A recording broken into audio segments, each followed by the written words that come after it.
Hi everyone, my name is Shahrizal and today I'll be introducing to you this instrument here, the saxophone. So I'm sure many of you, when you see or hear of the saxophone, you immediately think of jazz music or maybe a certain saxophonist like Kenny G or even Dave Koz. But what you may not know is that jazz music only existed in around the 1900s or so. But the saxophone had already been around since the 1840s, which is a good 50 to 60 years before there was jazz. So you may be wondering, before there was jazz, what kind of music this instrument used to play? Well, before I answer that question, let's take a short trip back to the past, to Belgium in the 1840s. There was a man by the name of Adolphe Sax, who was an instrument maker. And besides making instruments, he liked to spend his time experimenting on different instruments to try to improve them. And he believed that there was a need for an instrument that combines the abilities of woodwind and brass. Now, I'm not sure if you know of this instrument here. If you play in a wind band, then you probably would know. But this instrument is one that is sometimes mistaken as the saxophone because it has a similar looking bell. Well, what if I told you that this instrument, which is the bass clarinet in case you didn't know, actually existed before the saxophone? In fact, it was during one of Adolphe Sax's experiments with the bass clarinet that he came up with the design of an instrument that achieves that hybrid quality of woodwind and brass. And that instrument is the saxophone. So how is the saxophone a combination of woodwind and brass? Well, the material used to make the saxophone is actually brass. So it's the same material used to make trumpets, trombones and so on. But as you can see, the mechanism is similar to those of other woodwind instruments. And the sound comes from the reed, therefore classifying it as a woodwind instrument.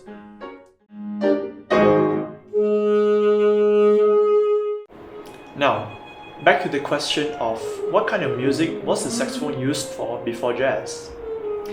Well, before jazz, classical music had already existed long before that. And so, in the early years of the saxophone, there were classical music composers that liked the sound of the instrument and included it in their works. And this included famous composers such as Berlioz, Ravel, Shostakovich, and Prokofiev, who included the saxophone in their orchestral works. However, there were not that many composers that incorporated the saxophone in their repertoire, and unfortunately, the saxophone never really found a place in the standard orchestra. However, because of the saxophone's ability to project while still having the fluidity of woodwind instruments, it did manage to find a place in military bands, specifically the French military bands at first.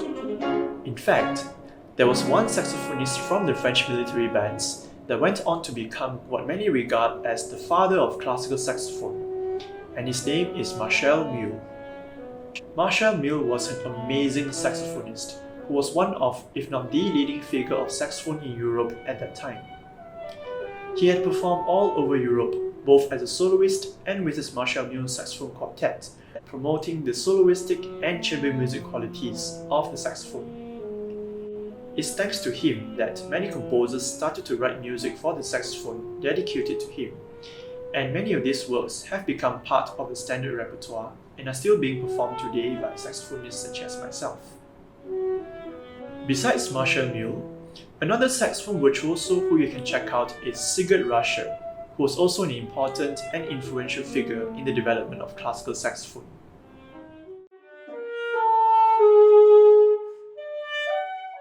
Today, there are many different types of saxophones and they come in many different sizes.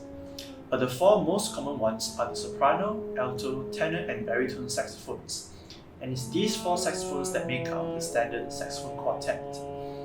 And I have with me here an alto and a tenor saxophone. So when I put them side by side, you can obviously see that the tenor is bigger. So the bigger the instrument is, the lower sounding it is, and vice versa. And other than the size, another way you can tell them apart is by looking at the necks.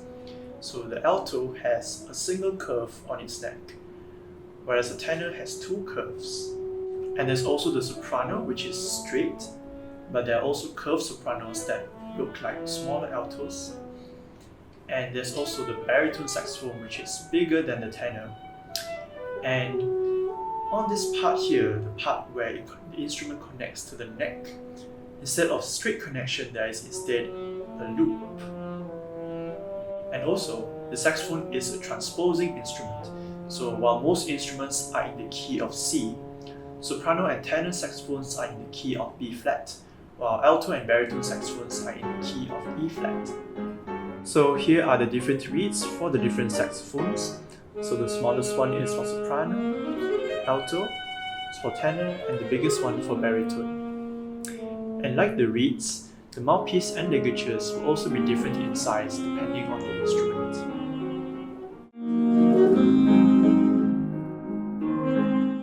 Now let's take a closer look at the saxophone. And for this, I'll be showing you my tenor just because it's shinier. So first you have the mouthpiece, and over here is the reed, which by the way, the saxophone is a single reed instrument, meaning the reed consists of only a single piece of bamboo, unlike oboes and bassoons, which are double reed instruments, so their reeds consist of two pieces of bamboo cane. And then we have the ligature, which is what holds together the reed and the mouthpiece. And these three are very important towards the sound production of the saxophone. So saxophonists and clarinetists can be picky when choosing their reeds, mouthpiece, and ligatures. Next we have the neck, and at this end of the neck there is a piece of cork around it, and this is where you would insert the mouthpiece. The neck will then go in here. So this straight part here, up until this line here, is the body. And down here, this U-shaped thing, again separated by the lines, is the bow. And here is the bell. So these are the different components that make up the saxophone. So when you look at the instrument as a whole, you can probably tell that it has a complicated mechanism.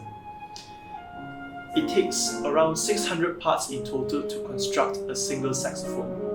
And similar to other woodwind instruments, the reason why the mechanism is complex is because on many of the keys, if you press it, it will also move other keys around it. So for example, this one, you can see that it also moves the one above it. Whereas this one, it also moves the key below it, and also this little key as well, so 3 keys in total. And there are also some keys, this one here. If I press it, it opens up a key all the way up here. So there are many interconnections near and far between the different keys on the saxophone, and that's what makes the mechanism complicated. And it's like this so that the keys that you actually have to press are all near each other and near the position of the hands. So behind every key, there will be a pad attached to it. And as you see here, saxophone pads are made out of leather on the outside. And in the middle, we have what is called a resonator. So resonators will usually be made of either metal or plastic. And in the case of my instrument here, most of the resonators are made of plastic.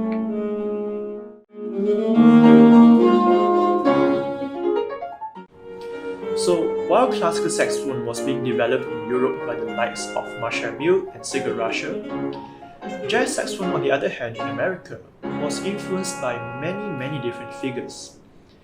These include Sidney Bechet, who was one of the first jazz saxophone masters, and then there's Coleman Hawkins and Johnny Hodges, who were prominent in the big band swing era, and then there's Charlie Parker, who many regard as the greatest jazz saxophonist of all time, and he was a leading figure of this new style of jazz called bebop that was groundbreaking and very exciting.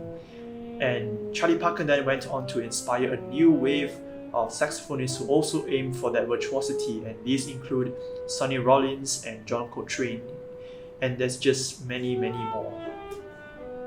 And today, the saxophone music has gone beyond classical and jazz and are often also used in pop music, funk, rock, R&B, and even Indian music and folk music.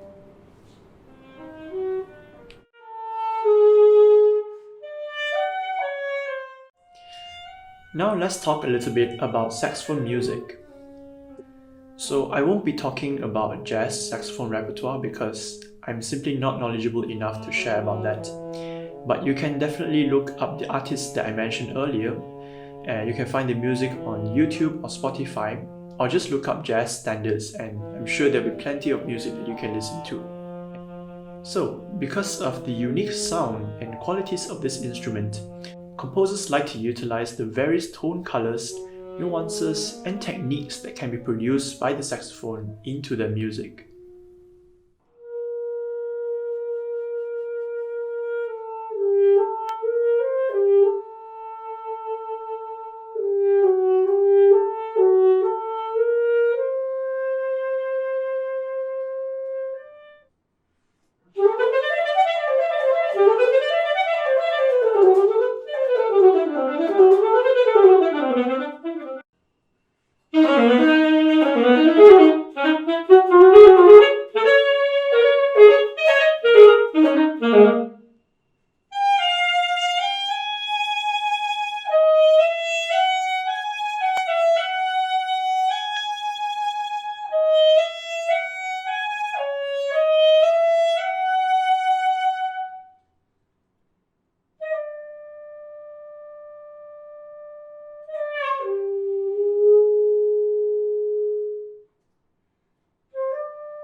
So I hope you learned a thing or two in this video, whether it's about the history or the classical side of the saxophone, which I know is obscure to many people.